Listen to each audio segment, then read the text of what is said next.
Our study sa atong tema nga Christ the Living Hope, a journey of grace, and we are focusing sa ato ang mental health. Today is the first Sunday of the month, August 2. O kang uluhan sa ato ang mensahe karon nga kamungtagon, pressing on. O ang atong pasahe makita sa Philippians chapter 3 verses 12 to 14. Now, as we always have talk, Christian life is often compared to a race. Like, ang ato ang pagkakristohanon, di kumpara kini sa usa ka lumba. Dili ni siya lumba nga dinalian, dili sprint, but like a marathon. It is a lifelong pursuit of Christ. So, forever sa ato apang gisulti ang dagan sa usang Kristohanon, forever. So ang atong lumba isang Kristohanon is a lifetime. As long as we are breathing, alam na kita yung tawag na lumba sa usa ka Kristohanon. And as we go with this race, may mga panahon nga sahay pa kay unta nga din nako, Lord, din nako. Because sahay dili lang problema sa kinabuhi, dili lang mga gibug-aton sa kinabuhi ang hinungdan.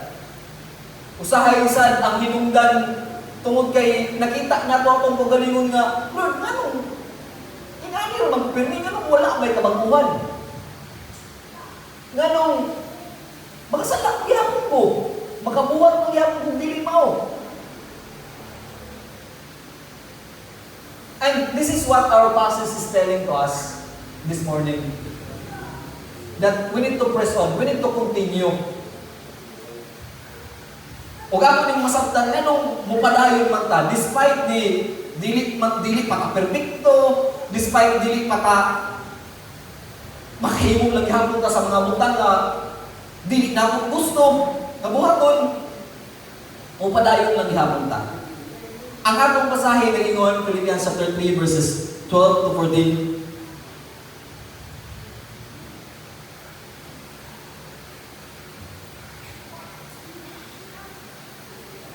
Okay, saan? Anong wala maninig?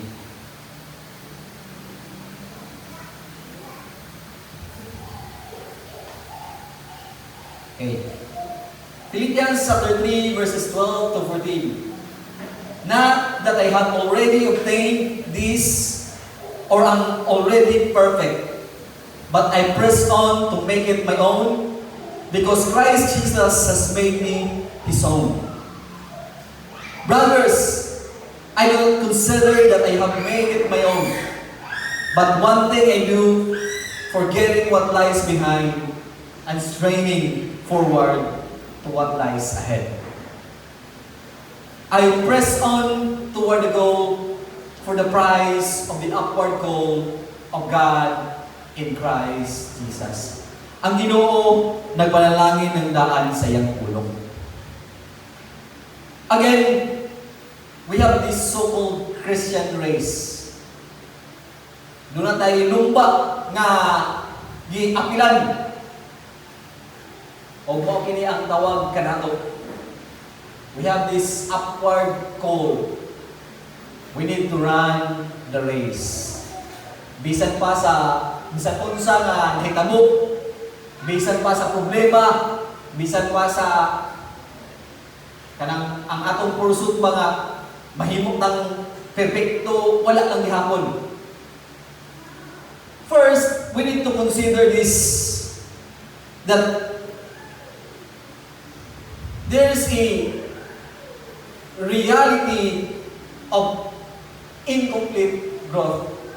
Kinahanglan masabtan nato ang realidad nga dili pa ta perpekto. Matod pa ni Pablo, dingon siya, not that I have already obtained this or am already perfect. Matod pa ni Pablo, dili ko, wala pa na ako nakaputi.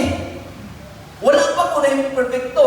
Kung na ako yung mga Biblia, tanawa ang verse 10 and 11.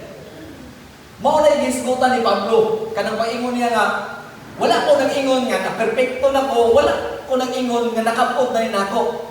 He's referring to perfection, he's referring to resurrection. Wala pa siya na resurrect. Kung dili pa siya perfect, buot pasabot. Matang pa ni Pablo, I'm still a work in progress. Kita sa Kristohanon, we are still in work in progress. Okay? Dili pa ta kumplito. Wala pa natin nakabot ang perfection. That is our goal. Okay? Christian should aim to be perfect. Pero di kita mahimong perfecto as long as nagkinabuhin pa tayo ng kalimutan. O kini nga kamatuuran, parehas sa bisan na experience ni Pablo. He is aiming perfection, but he's still not perfect. Okay? But then again, we should not make it a reason. Nga kanunay lang tang makahimo og dili maayo. Well, total, no one is perfect ito. Di ba? Let's not use it as an alibi of kanang pwede rin ang mo og dili maayo kay dili pa ta perfecto. We are still work in progress. Kay later, si Pablo, iya yung gitinguha. Nagbuhat yun siya mga butang para makabot niya ang perfection. Okay? Dili mo pasabot niya. Okay naman day, kay dili man ta perfect. Si Pablo galing, matod pa niya. Mayroon man siya, not that I am already obtained this or I'm already perfect. Ako pa ka, di ba?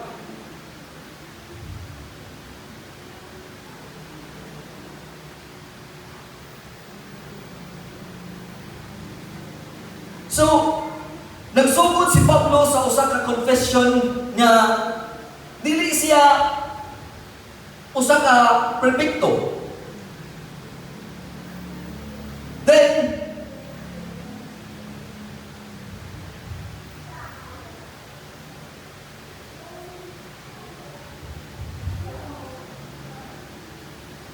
this statement is very remarkable tungod kay naggikan ni siya sa usa ka apostoles nga we can really think of him as very high, di ba? Si Pablo kun eh. That's why akong yung giklaro nga ganina nga dili pud buot pasabot nga masin og himuon na nato kalibay si Pablo nga well, si Pablo man ganing ako pa ka, di ba? So, if Paul admitted that he had not arrived wala pa siya ni nakaabot sa punto nga nahimo siyang perfect, then nagpasabot ni nato nga mga magtotoo nga doon na pagyoy kwarto, doon na pagyoy luna sa pagtubok. Okay? There's still room for growth. Okay? Kitang mga Kristohanon, doon na yun tayo, we should always think of growing. Okay? So, buot pasabot, kay usahay, when we are already in our, naan na sa dugay na itong kapagkakristohanon, muingon na tag, kabalo na kuha na. Di ba? No? Ay, balik-balik. Di ba? Na ay tendency tungod sa atong kadugayon isip kristohanon, especially kung naagi kay background sa pagtuon sa Biblia, like nakaadto kag Bible school, you went to seminary, usahay makaingon ta nga basic na kayo na. Sa'yo na kayo na. Oh, balik-balik na. Usahay mo na ang panungan. But if you look at Paul, that's why this is very kanang remarkable statement tungkol kay bisan galing si Pablo, naingon galing siya nga, wala ko kamot anak. And it tells us also that we should always aim to grow. Bisan ba kung sa natakatiguan mo sa ato ang pagkakristohanon? Do you know, we have here, this is not to, aron siya ang madayib, but this is for the glory of God, but we have here, na si nanay diri nga, until now, she's studying. Niya ito pagyapon niya sa seminary, bisan sa iyang katigulangon na sa pagkakristohanon. And that is one of the example that we should aim to always grow. Kay bisan galing si Pablo nga makahuna-una na tag grabe kataas. Do you know that Paul said that naglingkod yun siya sa tiila ni Gamaliel, usa ka magtutudlok nga kuan yun, grabe yun yung magtutudlok, and he is a Pharisee. Si Pablo usa ka Pariseo, usa ka Hudiyo, and we can, with all his credentials, we can think of him nga siya na yo'y angay na tong tutukan, tanawon, isip Kristohanon. But if you look at this statement, wala pa rin nakapot ang perfection. And he's still aiming to be perfect. And it tells us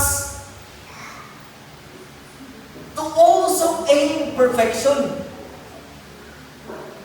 Mas malingkamot pahinuon ta nga mas mulalong pa ang atong kahibalo, mas mulalong pa ang atong pag-ila sa atong Ginoo.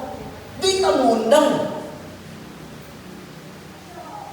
Muundang lang kita kung mubalik na ang atong Ginoo. Muundang lang kita, inig mawala na ang atong ilabuhi.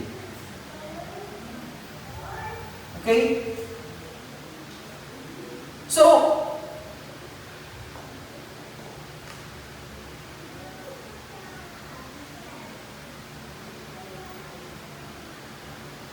naman mo.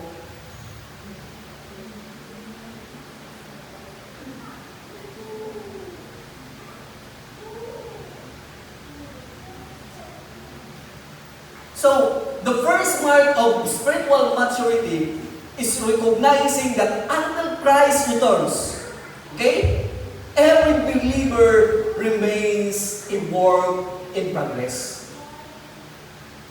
Samtang walang paniabot si Kristo, we are still work in progress. Okay? Let's aim for perfection. Kung sa ganito ato ang standard nga isip isa ka Kristohanon, kung sa atong goal, we become like Christ.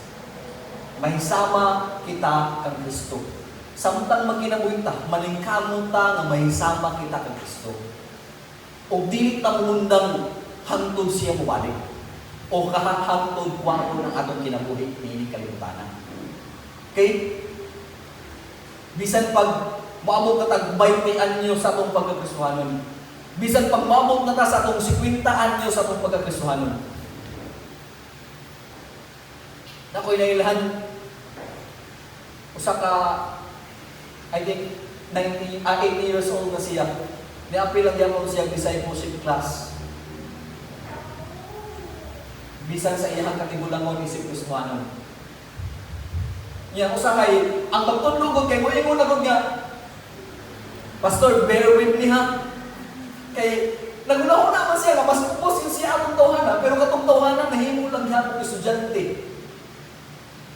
And it tells us that we need to continue knowing God. Magpadayon ta sa pagsayod, sa pagkat-on, sa pag-ila, pagpalalong. Tanawa ko may amen? Di tamundang. Okay? So, nagsugod si Pablo sa paghisgot na itungod sa realidad nga kita, kasuhanon, as long as we are still breathing, we are still a work in progress. Kung mahimo lang ang perfect, inibalik na ni Kristo. Okay? Inibalik na ni Kristo. Busa dili ta mundang sa pagkaton. Okay? As long as naapatay kinabuhi, we should learn. Magkaton kita, mukaton kita. Ilabi nga mahitungod sa atong Ginoo, sa atong Ginoong Jesucristo. Kay again, as Christians, our aim should be that we become like Christ. Mahimo kitang sama ni Kristo.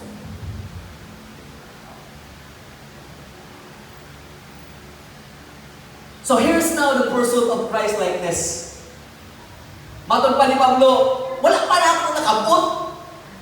Wala pa ko nahimong perfect. Kung sa may ibuhat.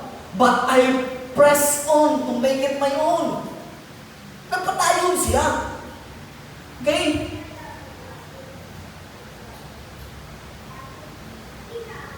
Nanong dili man mo padayon din akong bundle yan?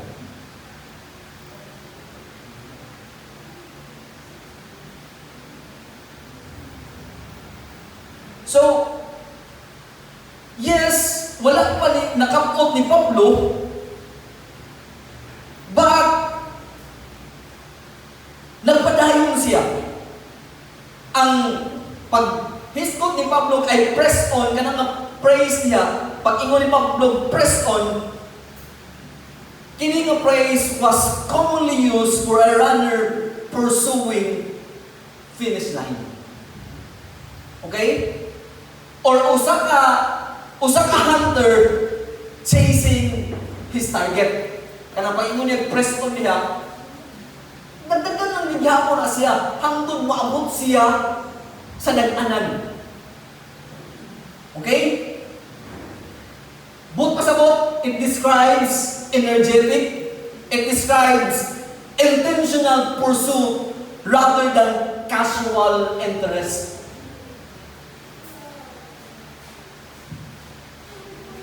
Intentional. Kanang itong pirmi patapahinungduman. Uy, natay. Kuan. Kanang natay activity. Pirmi tang pahinungduman. That is a casual interest. Pag ingon ni Pablo, press on, it tells us that we need to pursue Christ-likeness. It should be intentional. Pareha sa itong cell group. Di ba? Naalata about prayer, ang atong cell group. O permigid na mo sa ang cell group, permigid na mo gihisgutan that we need to be intentional to our prayer. Kung sa itong pasabot anak, we add prayer to our schedule. If that's how intentional means, di ba? Ibutang na ito sa itong schedule. Aron lang mahimong itang intentional sa akong mga pagampo. Kay casual interest, ay harta mo ang po'y nagnatay panghinahanglan. Di ba? But if we are intentional to prayer, we add it to our schedule. The same way when Christian prays, we need to be also intentional. Okay? In our pursuit to become like Christ, kinahanglan ato ang yung tagaag pagtagad. Di lang kay Makaapil lang ta kay di pa hinumduman ta. Di ba?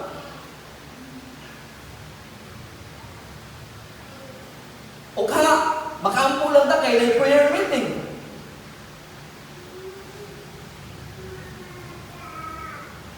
It should be intentional.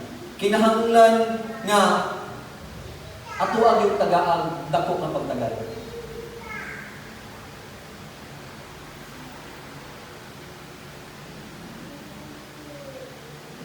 So, ang pamutana karon, why does Paul pursue Christ passionately? Nganong di-pursue man ni Pablo si Kristo passionately? Of course, first, not because he's trying to earn God's acceptance.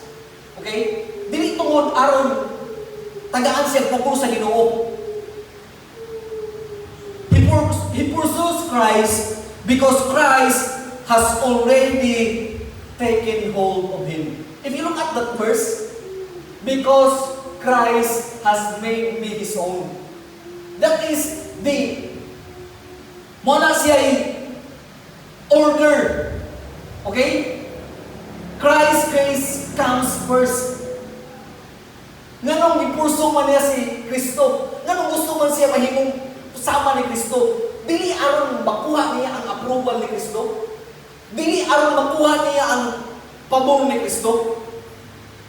But first, because Christ already made He made Paul His own. The same way to us, kining atong gibuhat para sa Ginoo, dili ni para hatagan tag pabor niya, kundi tungod kay gitagaan ta niyang pabor. Ang atong pursuit para mahimong sama ni Kristo, dili aron tagaan tag panalangin. Kay una sa tanan, gitagaan na taniyang panalangin. Ug mao kini ang rason nganong ni buhat man ta sa butang sa pagkapot nga mahimong sama ni Kristo.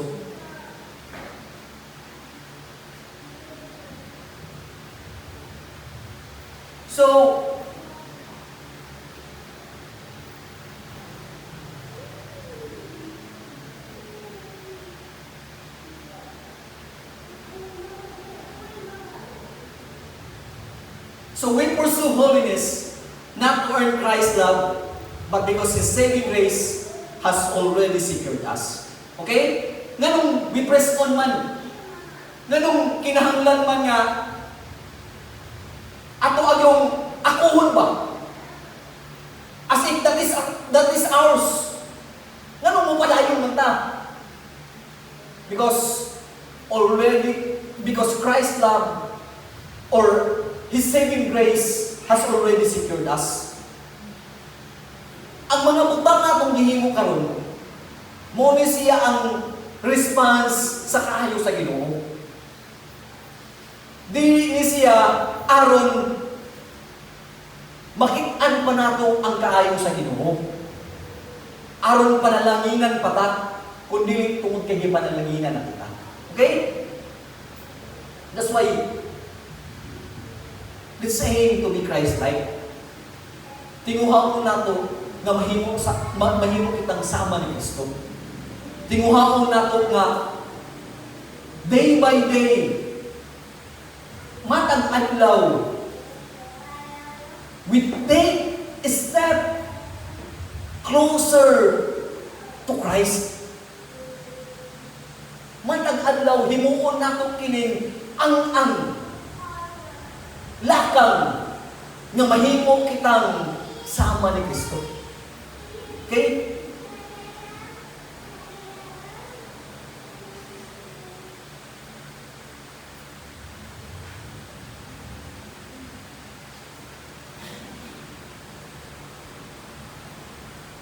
And in order for us to really grow in our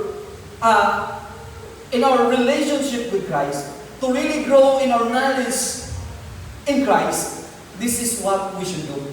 Unsaon man nato pagtubo, impressing on aron makapadayon niyo kita, unsa may angay natong buhaton. We need discipline of forgetting and focusing. Kinahanglan kita disiplina sa pagkalimot o sa pag-focus. Okay? Disiplina sa pagkalimot. Dili ka nang pwede lang nakalimot o schedule. Okay? Kay kami pag Friday raw, pag Sunday naman, grabe din akong limutan. Sa mong schedule sa ko, ang siguro, kay dili ni mao kalimot. Okay? Discipline of forgetting, dili ni mao kalimot. Unsa may kalimutan nato? Forgetting what lies behind. You can go forward looking at the back. Okay? Dili ta maka sugakon sa pagpadulong sa tubangan kung perminting naglantaw kita sa atong likuran. Unsa man nga sa atong likuran? It might be our failures, it might be atong mga sala nga pangbuhat, and it could also be our success during that time. Look at the wife of Lot. Di ba? Consider the wife of Lot. Ayaw lingi. Huwag man nawili man siya iyang kinabuhi. Sa inahitabo niya, ayaw mo siya lasin. Look at the Israelites. Di ba? They were stiff-necked. Sige ka anang liyong. Nagsigit tanaw. Kay lami, lagi ko ang spices. Lami ang karne. Muna, sige sila anak. Lami ang kinabuhi. Muna, ang ilang liyong, pirming nabalik. Nagtanaw pirmis ilang likuran. That's why if you look at, niya po sila 40 katuig. Nagtuyok-tuyok lang sa wilderness. Tungod sa ilang kagayin sa ulo. They were stiff-necked. Kanang kabantay mo na inigbata na to. Sakit niya itong liyong. Nga, di na nato malihog. Di na nato may straight ang atong liyong. Ingana ko ang mga Israelita. Nagtanaw pirmi sa ilang kinabuhay kanya adto. That's why they can go forward. The same way with us Christians. As we continue with this race, this Christian race, dili na makapadayon ngadto sa lag-anan kung permitang naglantaw sa atong likuran. Paul is not saying that trauma is not true. Kinaamang yung mga butang nga, makatrauma na to. Naamang yung mga butang nga, pwedeng nagsakit yung ugaayon na to. And Paul, the scripture acknowledges it, but it doesn't mean that we need to dwell on them. Nagsulti si Pablo nga, dili pwede nga magkinabuhi ka tanto pirmi. Move on. Hawa to. Hawa sa imong kagalingon, sa imong kagahapon. Pandayon. Kay mahimo lang nimo pagdaog sa maong lumba sa kinabuhi kung nagtanaw kita sa atong atubangan. Diin si Kristo atoa nag-andam sa ato ang premium. So dili na to mapadayon kini kung permit kitang naglantaw sa atong likuran. Just like what Hebrews tells us, let us fix our eyes unto Jesus. Atong i-fix atong mata ngadto kang Kristo. Dili kung unsay naa sa atong likuran. Usahay mayon ta dili ina ko kaya. Pero ra man ko mas nasayong ko kat sa una. Sure ko sayong na ko karon.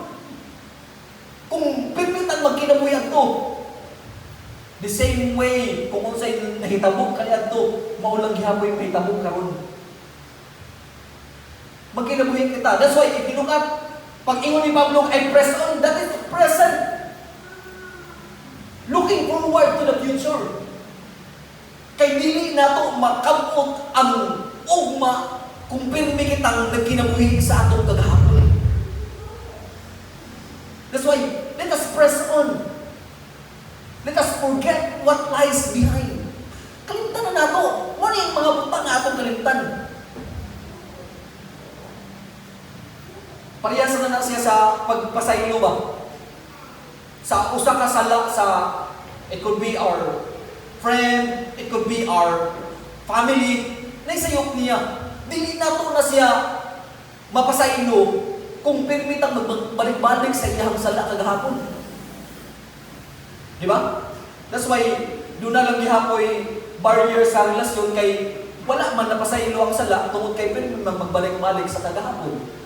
The same way with our Christian race, sa atong lumpa ning kinabuhian, kung pirming hiwi ang atong ulo, naglantaw sa atong likuran, dili kita maka-take og step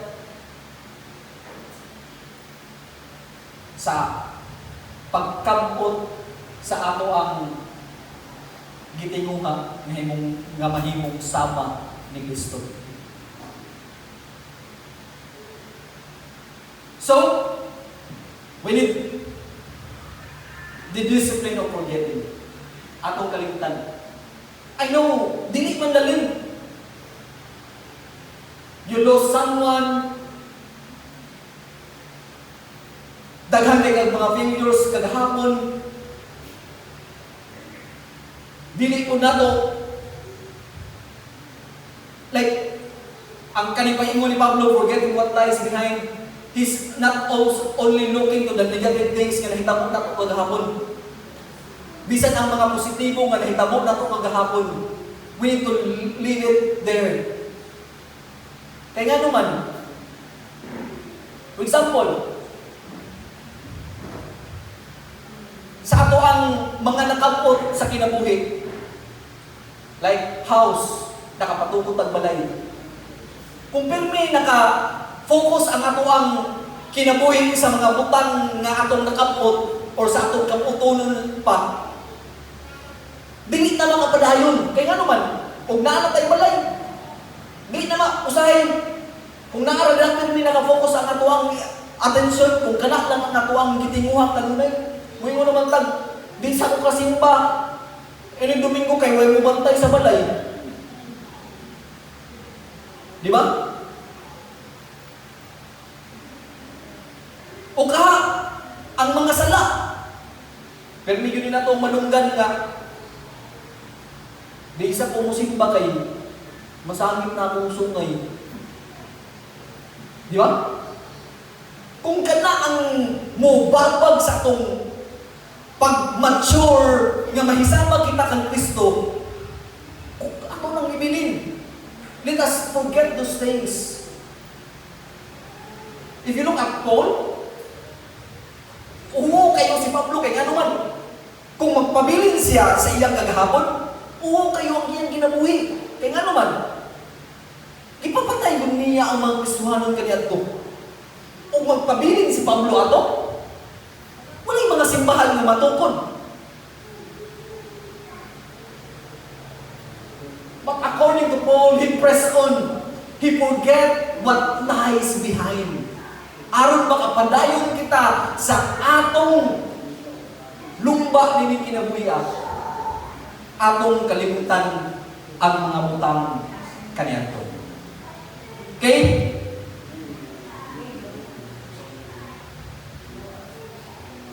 So,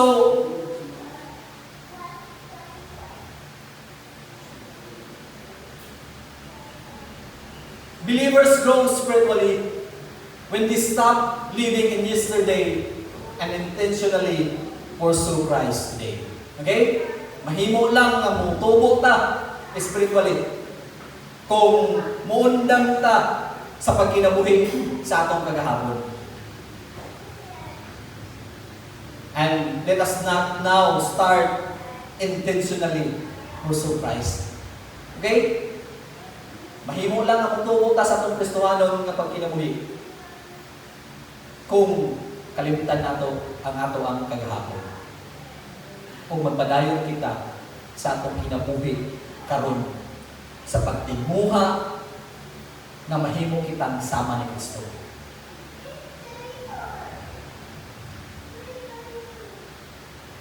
Ano, of course, dili ko but pasabot nga wala lang tayong buhaton. We need to have a life that is goal-oriented. Gibalik ni Pablo, I press on toward the goal for the prize. Okay? Ako na lang ang ilong so kay mundang. So, Paul narrows now the focus to one thing. Ginaro na niya sa usalang kabutang, I press on toward the goal for the prize. But pasabot, kay kung tanaw nimo ang context ani, if you go to the preceding verses, naghiskop na siya sa citizenship in heaven. Naghiskop na siya sa atong langit nun. Muna ang iyang gi-press on toward nga goal. Presyo. He's not saying pag-ingon niya, I press on toward the goal of the prize. He's not saying that he earned heaven. We can never earn heaven. Okay? Dili na to magbuhat ang mga butang para malangita. Pag-hiskot ni Pablo, I press on toward the goal.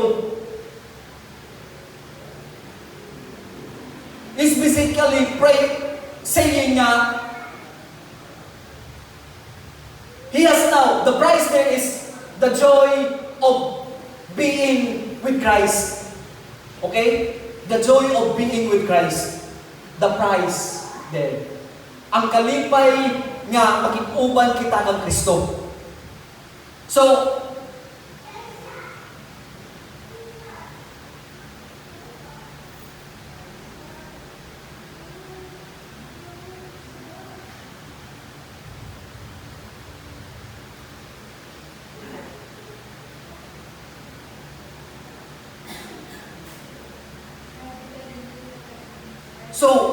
this should be the goal of the believer.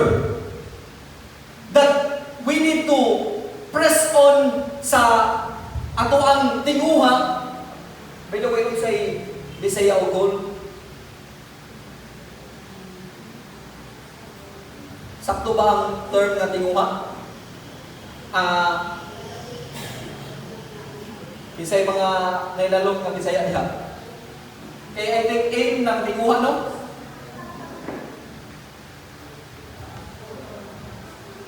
Toward the goal for the prize. Okay? Pag ingon ni Pablo nga, di ba atong hisgutan kaganina nga, wala tayo gihimo sa ato ang kaning mga butang atong gihimo karon, it's just a response of the grace of God. But that doesn't mean nga wala na sa tayo buhaton. Kaya according to Romans chapter 6, verse 1, should I continue on sinning so that grace may abound? By no means. Dili iyon. Magpadayon ba ako sa pagpakasala aron magagaya ang grasya sa Diyos? Dili iyon. Dili, but pasabot na tayo buhaton para mahimo kita or unang kita sa mga butang nga dili mayo. O mo niyang hisgutan ni Pablo, I press on toward the goal. This should be our goal in life. Dili lang makabuot na to ato ang mga tinguha sa kinabuhi. Makabaton kita nindot nga balay, daghan kita kaptangan. Murag dako-dako ang atuang sulod sa bangko. Pero kinahanglan nato na isulti sa amlak.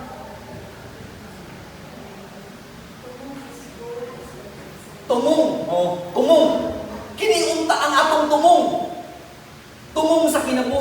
isip usa ka magtotoo that we need to press on toward the goal. Doon lang kita'y angay dagon. Okay? Natay dagon. O di lang kini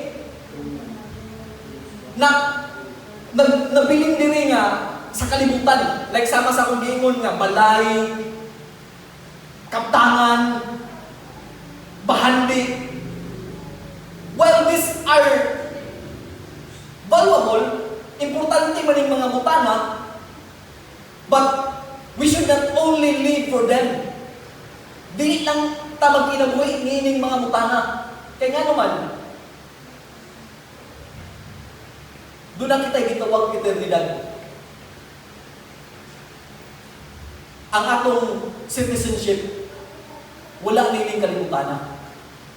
Our citizenship is in heaven. Bumuluyo kita sa langit. Busa, let us not only live for the world, diri sa kalibutan, in the world. Dili lang ta magkinabuhi diri sa kalibutan. Let us live looking forward to what awaits us. Magkinabuhi kita, nining kalibutan na, nga nag-look forward sa kung unsay umaabot, which is eternity. Dili lang ta magkinabuhi para matukod na ito akong balay. Dili lang ta magkinabuhi, makapot na ito akong mga tinguhaan nining kinabuhian. But let us center our lives sa huna-huna sa eternidad. That's why a believer who keeps eternity in view will live with purpose rather than distraction. Ang usa ka magtotoo nga nagkinabuhi nga dunay panglantaw sa eternidad, magkinabuhi nga dunay tumong, nagkinabuhi nga dunay gayoy purpose.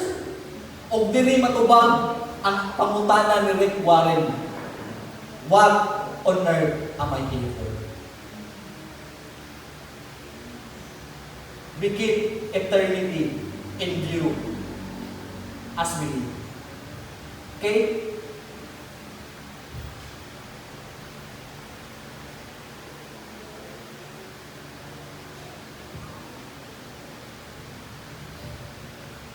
And this is the good thing about us Christian. We have this privilege na muapil kita nining lupa kay gitawag kita sa Diyos. Not all are privileged nga mo apil nining lupa. Unya, undang-undang lang ta. It's a privilege. Usa kini ka pribilehiyo nga apil kita nining lupa. Busa, padayon kita. Dili na mundang. Kay dili tanan gitawag.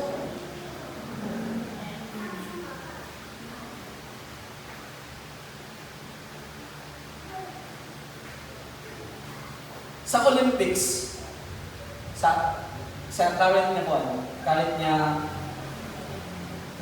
generation karon. If you represent Philippines, you are privileged enough, di ba? That's why, balikamot yung ka para sa pride sa atong nason. Do you know Alex Ella? Sa Washington nga open tournament this time, apil na siya sa final na siya. Nidaog siya kaganina. Mudula na siya ang final. And you know what? Ang iya yung pinipirme ang flag sa Philippines because it's her privilege. Nga ni-apil mga sa maong tournament. O kita sad ng mga Kristohanon, ato usab na pribilehiyo nga, dulang kita'y tawag na ining lumba sa kinabuhi. The unbelievers are not cold. Wala sila niining, sama nining tawaga. Busa, dinita mo undang. Padayon ta, let's press on. Padayon ta sa pagdagan ni lumba sa kinabuhi. That's why, let us be intentional in our pursuit to be Christ-like. Intentional ta. Tagaan na itong panahon. Tagaan na itong effort.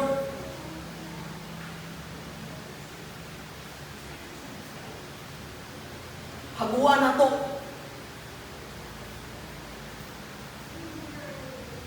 Kay usa kini ka pribilehiyo alang nato ng mga Kristiyano. Nandun na kita itawag. We have called. We have a calling. Di pa nang tawag kita na mulumba kita nining lumba sa kinabuhi. And again, this is not a sprint race. It's a lifelong race. Samtang may kinabuhi pa kita. Dili kita magluya-luya. May kang tanong, ayaw pagluya-luya. Kaya nga naman, kung magluya-luya ka, maalkansi ka. Diba? Usa padayon kita. Di na magluya-luya. Let's be intentional. Once again, I will always say this, that we need to be intentional in our pursuit to be Christ-like. Okay? Tagaan na itong panahon. Tagaan na ito sa ito ang kusog. Atong effort tungod kay pribilehiyo nato kini. Nga mo lakip nining lumba sa kinabuhi. Okay?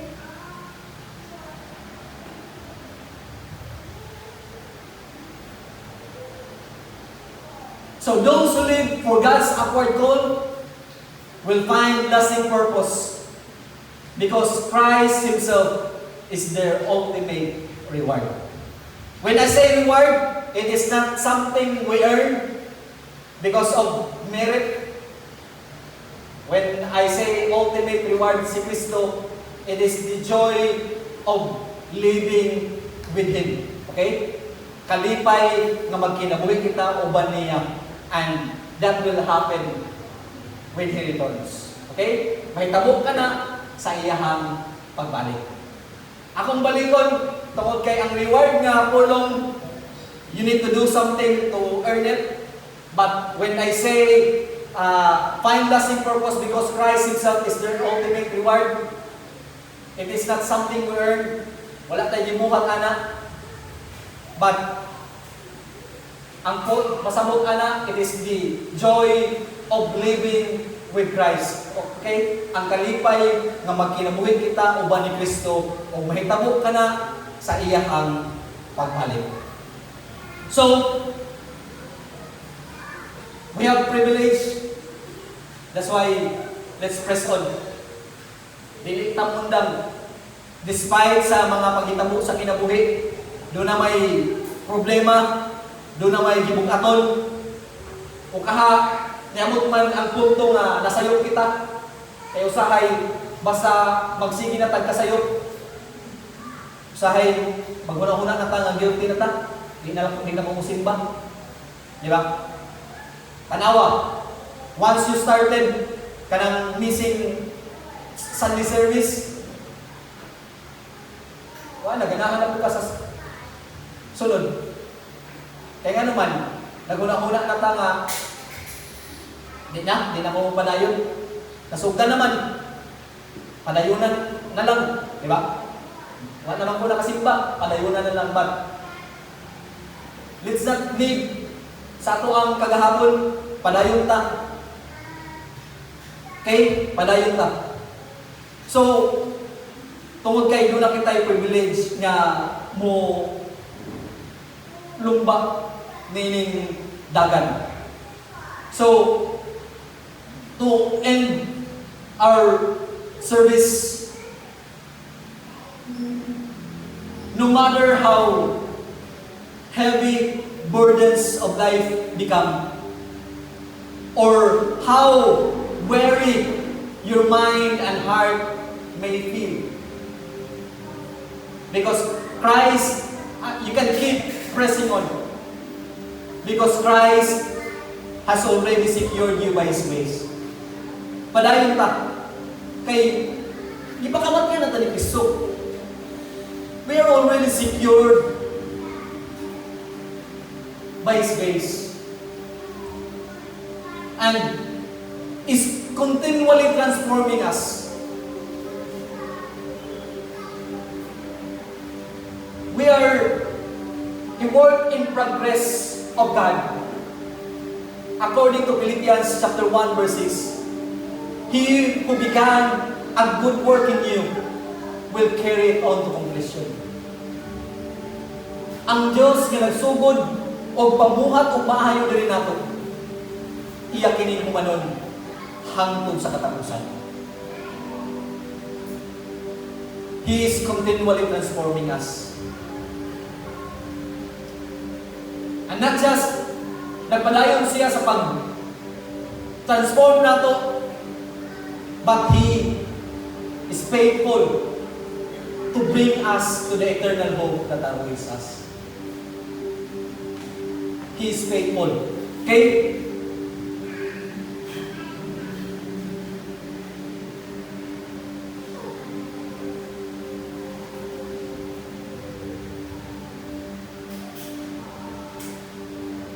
Again, we live in a world where many people carry unseen burdens. Some battle anxiety about the future. Others wrestle with discouragement from repeated sin. Grief over painful losses, or weariness from the constant pressure of life. These pressures of life can make us feel as though we have stopped making progress or that God has abandoned us. Yet, the gospel reminds us that our hope is not found in our emotional stability or personal strength, but in the unchanging grace of Christ.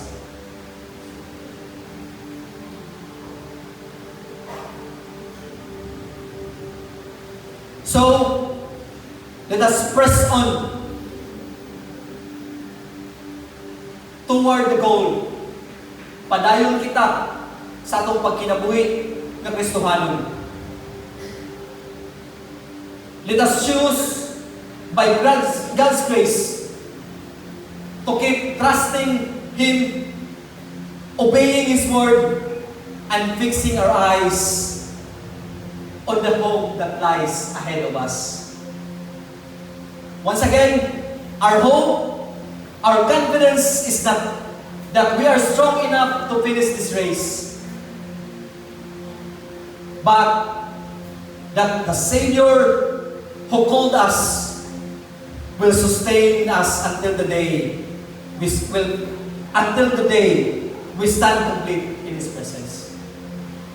Ang atong kumpiyansa wala sa ato ang kaugalingong kusog nga mahimo nato sa pagkapot sa ato ang dag-anan, kundi sa atong Ginoo nga nag-sustain ka nato hangtod sa iyahang pagbalik. Busa mga igsoon, padayon